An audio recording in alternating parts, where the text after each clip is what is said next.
केदारनाथ किसी के लिए सपना है और किसी के लिए सिर्फ एक मंदिर। केदारनाथ का ट्रैक जितना मुश्किल है उससे भी कहीं ज़्यादा मुश्किल है केदारनाथ जाने का प्लान सक्सेसफुल होना। हिमालय की गोद में बसा एक ऐसा मंदिर जिसे देखकर मानो ऐसा लगे कि हम स्वर्ग में आ गए हैं। वैसे तो हम पहले 2 बार जा चुके हैं, पर मानो एक्साइटमेंट ऐसी जैसे कभी आज तक देखा ना हो। नज़ारे ऐसे कि मन करे बस देखता जाऊं। महादेव से मिलने की इच्छा और खुद को खुद के करीब लाने का मन खींच लाता है केदारनाथ की ओर। हमारा सफ़र शुरू हुआ था हल्द्वानी से और थोड़ी ही देर में हमने एंटर कर लिया था पहाड़ों में। आंखों में नींद और बाबा से मिलने की एक्साइटमेंट लेकर निकल पड़े थे पहाड़ों की ओर।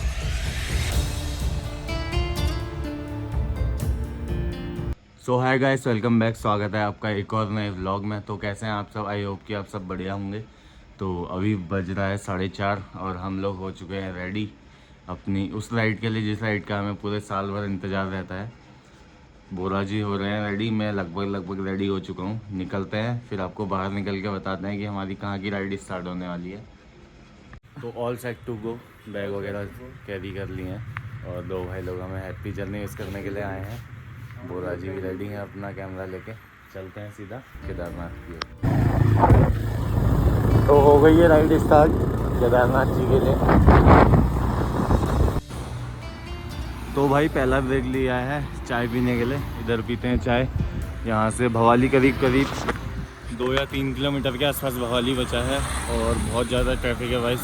इतने सुबह निकलने के बाद भी बहुत ज़्यादा ट्रैफिक मिल रहा है।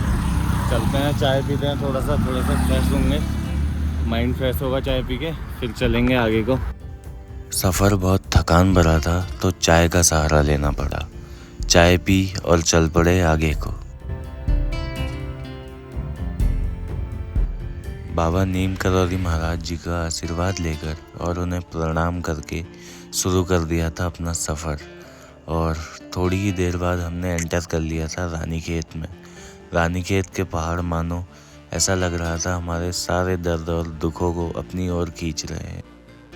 सुबह खाली पेट निकले थे तो सोचा थोड़ा बहुत चाय नाश्ता कर लिया जाए। रानीखेत से थोड़ा आगे नाश्ता करने बैठ तो पराठे और चाय का भरपूर आनंद लिया। अभी भी काफ़ी जाना है, करीब यहाँ से 210 किलोमीटर के समथिंग बचा हुआ है सोनप्रयाग, जहाँ हम आज रात रुकने वाले हैं। चलते हैं आगे और देखते हैं कैसा ट्रैफिक मिलता है, कैसी रोड मिलती है। पहले निपटाते हैं अपना ब्रेकफास्ट। तो चाय नाश्ते को निपटाकर शुरू हो गया था दोबारा से हमारा सफ़र। ये पहाड़ दिखने में जितने खूबसूरत हैं, यहाँ का जीवन उतना ही कठिन है। एक तो चढ़ाई भरे रास्ते, ऊपर से जंगली जानवरों का डर। इतने में ही हम पहुँच गए थे आदि बद्री और आदि बद्री के विशाल मंदिर का दर्शन करते हुए निकल गए थे कर्णप्रयाग की ओर। कर्णप्रयाग एक ऐसी जगह जहाँ से शुरू होता है चारों धाम का रास्ता। कर्णप्रयाग में अलकनंदा और पिंडर नदी के सुंदर संगम को देखकर मानो सारी थकान कम सी हो गई थी। पिछले साल हमें मौका मिला था कर्णप्रयाग की मार्केट में स्टे करने का, जो हमारे लिए बहुत ही बेहतरीन पल था। कर्णप्रयाग वैसे तो काफ़ी खूबसूरत है, पर इस साल की गर्मी काफ़ी ज़्यादा होने के कारण हम ज़्यादा देर कर्णप्रयाग में रुक नहीं पाए और हम लोगों ने डिसाइड किया अपने सफ़र को दोबारा से शुरू करने का। कर्णप्रयाग को बाय बोलते हुए हम चल दिए आगे की। तो भाई संगम के बगल में बैठे हैं, काफ़ी ज़्यादा थकान लग गई है। गर्मी इतनी ज़्यादा हो रही है ना, ये टी शर्ट पहनी है, सब मन कर रहा है कि उतार दूँ, बट क्या करें, बहुत ज़्यादा गर्मी हो रही है, बहुत तेज़ धूप है। ऐसा मतलब लग नहीं रहा कि पहाड़ों को आए हैं, हल्द्वानी से ज़्यादा गर्मी यहाँ लग रही है आज। तो भाई थोड़ा सा ब्रेक लिया है खाना खाने के लिए। कर्णप्रयाग से थोड़ा सा आगे खाना लग रहा है, थाली ऑर्डर किया है, उसको खाते हैं, फिर चलते हैं आगे को। और यहाँ से दिख रही है पिंडर नदी, बहुत ही तेज़ बहाव है, बहुत ही मटमैला पानी है। खाना खाते हैं, फिर चलते हैं आगे, थोड़ी देर रेस्ट करते हैं। तो फाइनली पहुँच गए थे सोनप्रयाग में थोड़ा सा ऊपर त्रिवेणीनारायण वाले रास्ते में जाके रूम ले लिया है। बहुत ज़्यादा थकान लग गई है, अब थोड़ी देर रेस्ट करते हैं 10 मिनट, फिर बाहर जाके यहीं पर रेस्टोरेंट वगैरह है वहाँ पे खाना खाएंगे, फिर सो जाएंगे। भाई बहुत ज़्यादा थकान लगी है और सुबह जल्दी उठना भी है। सुबह जल्दी उठ के जितना जल्दी हो सके उतना जल्दी उठेंगे, फिर चलेंगे सीधा ट्रैक पे।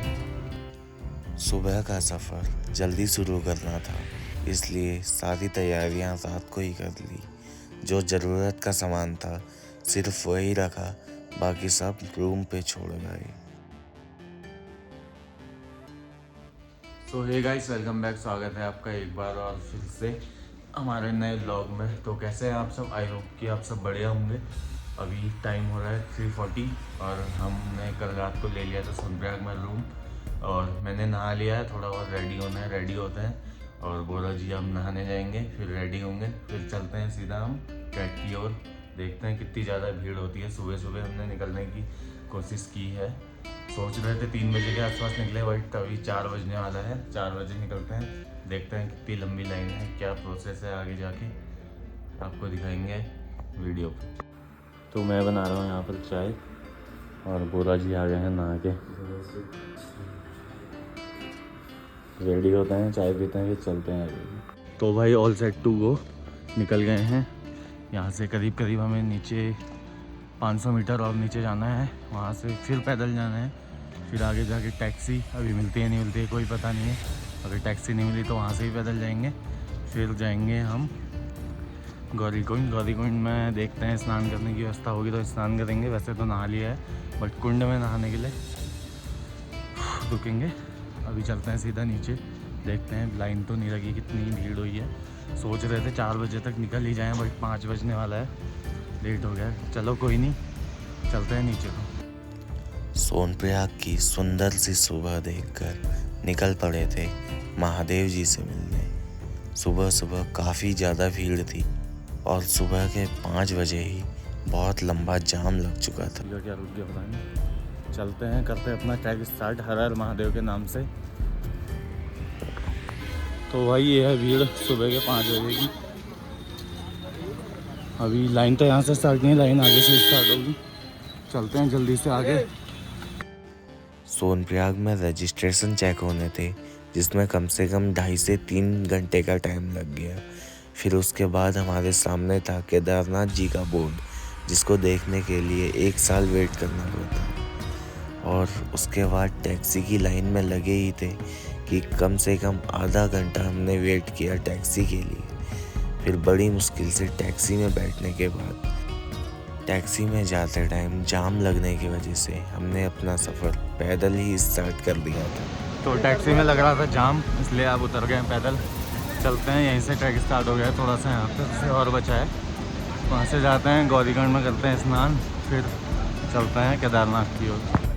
गौरीकुंड के गर्म जल में स्नान करने के बाद अपने शरीर को शुद्ध किया और फिर आगे काफ़ी थकान भरा सफ़र था। भाई गौरीकुंड में बहुत ही बड़ा बॉडी बिल्डर दिखा है यहाँ पे। इधर को देखना भाई। नाम क्या है आपका? कितने साल से जिम जा रहे हो भाई? Travel rider. कितने टाइम से जिम जा रहे हो भाई? कमल। कितने टाइम से जिम जा रहे हो तो बताओ। जिम तो हम जाते ही नहीं। तो भाई पता नहीं किसका मग्गा चोर लिया है इस भाई ने, और मग्गा चोर के नहा रहा है।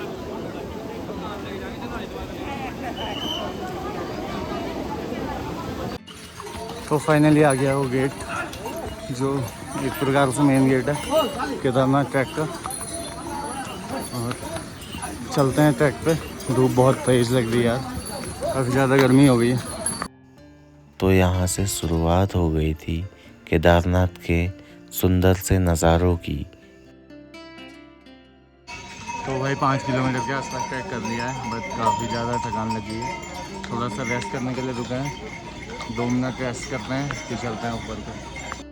तबीयत थोड़ी ठीक नहीं थी, इसलिए सफ़र में हम धीरे धीरे ही चल रहे थे। तो भाई बहुत ही बढ़िया व्यू है। यह है वाटरफॉल, काफ़ी बड़ा सा,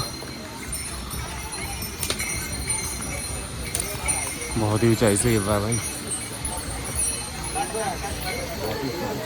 लोग यहाँ पे नहा रहे हैं। बहुत ज़्यादा थकान लगी है इस बार, चलते हैं आगे। तो बहुत ज़्यादा थकने के बाद पहुँच गए रामबाड़ा, और असली ट्रैक है स्टार्ट यहाँ से। भाई पूरी ऐसे देखनी पड़ रही है चढ़ाई, दिखाते हैं आपको। रामबाड़ा से शुरुआत होती है असली चढ़ाई वाले सफ़र की, जो आसान तो बिल्कुल भी नहीं था, पर हिम्मत थी कि उसे चढ़कर ही जाना। और सामने अगर इतने प्यारे से नज़ारे हों तो चढ़ने में कोई दिक्कत नहीं। केदारनाथ का सफ़र मुश्किल तो है, पर यहाँ के नज़ारे देखकर थकान उतनी ज़्यादा महसूस नहीं होती है। यहाँ का मौसम हर पल रंग बदलता है। थोड़ी ही देर पहले धूप होती है और थोड़ी ही देर में बारिश शुरू हो जाती है। काफ़ी ज़्यादा थकान लग गई है। 2 मिनट यहाँ पर रेस्ट करते हैं, फिर चलते हैं आगे। सुबह कुछ खा के तो नहीं निकले थे, इसलिए बीच रास्ते में सहारा लेना पड़ा मैगी का, और इस सुंदर से व्यू के साथ मैगी बनाना चालू कर दिया। बनाते हैं फिर खाते हैं। रोटी वगैरह पैक करके लाए थे, रोटी खाएंगे फिर चलेंगे ऊपर को सीधे। काफ़ी लेट भी हो चुका है, कितना टाइम हो गया, 1:11 हो गए हैं, तो जल्दी जल्दी खाते हैं फिर चलते हैं ऊपर। तो भाई रेडी हो गई है मैगी, इसको निपटाते हैं फिर चलते हैं ऊपर को। ये भाई का तो फ़ोन ही नहीं छूट रहा है, पता नहीं क्या ऐसा फ़ोन हो गया, जहाँ देखो फ़ोन में लग जा रहा है। फ़ोन ही चलाओ, चैटिंग में रहो। तो भाई ये वही शॉर्टकट है जिसके लिए सब कहते हैं कि ये शॉर्टकट नहीं लेना चाहिए। अब हमने ले लिया है, चल रहे हैं आगे को। हालत खराब होगी बट यहाँ का व्यू बहुत ही प्यारा सा। भाई ये वजह है जिसके लिए इसको टफ़ बोला जाता है। यहाँ से जाना है और ये लोग जा रहे हैं।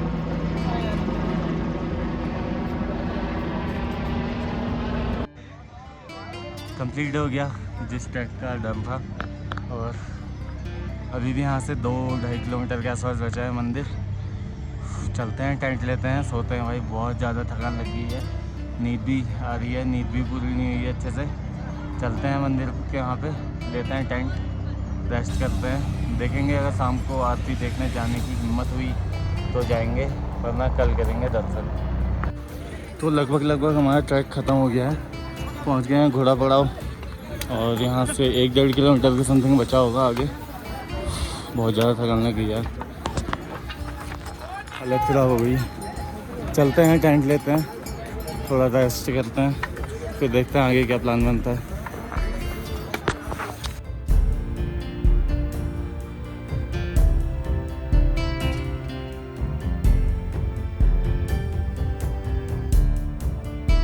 तो भाई ले लिया है कैंप, मंदिर से 500 मीटर दूर है। बट एक प्रॉब्लम है यहाँ पे, मैं और बोरा जी तो हैं, बट एक बंदे के साथ हमें रूम शेयर करना पड़ेगा। अभी दिखाता हूँ वो कौन है। ये है भाई जिसके साथ हमें रूम शेयर करना है। हमें तो कोई प्रॉब्लम नहीं है, बट इनसे अभी पूछना पड़ेगा, इनको प्रॉब्लम तो नहीं है करके। तो भाई 6:30 के समथिंग सोए थे, और अभी हो गया है आपका 9:30। अभी उठे हैं, अब जाते हैं थोड़ा बहुत खाना खाते हैं, फिर सो जाएंगे थोड़ी देर में। पहले खाना खाते हैं। तो आ गए थे यार, खाना वगैरह खा के। बहुत काफ़ी ज़्यादा ठंडा हो रहा है, जैकेट पहन के सोए हैं और रज़ाई ओढ़ी है। अब सोते हैं, बहुत ज़्यादा नींद भी आ रही है, थकान भी लगी है, हाथ पैर में बहुत ज़्यादा दर्द हो रहा है। इस ब्लॉग को करते हैं यहीं पर एंड। जल्द नहीं मिलेंगे, कल मिलेंगे नेक्स्ट ब्लॉग में। आपको कराएंगे केदारनाथ जी के दर्शन, और यहाँ से डाउन ट्रैक करेंगे। डाउन ट्रैक देखते हैं किस तरह का हमारा रहने वाला है, क्योंकि आज तो हालत पूरी ख़राब हो चुकी है। और मिलते हैं कल, तब तक के लिए बाय। हर हर महादेव।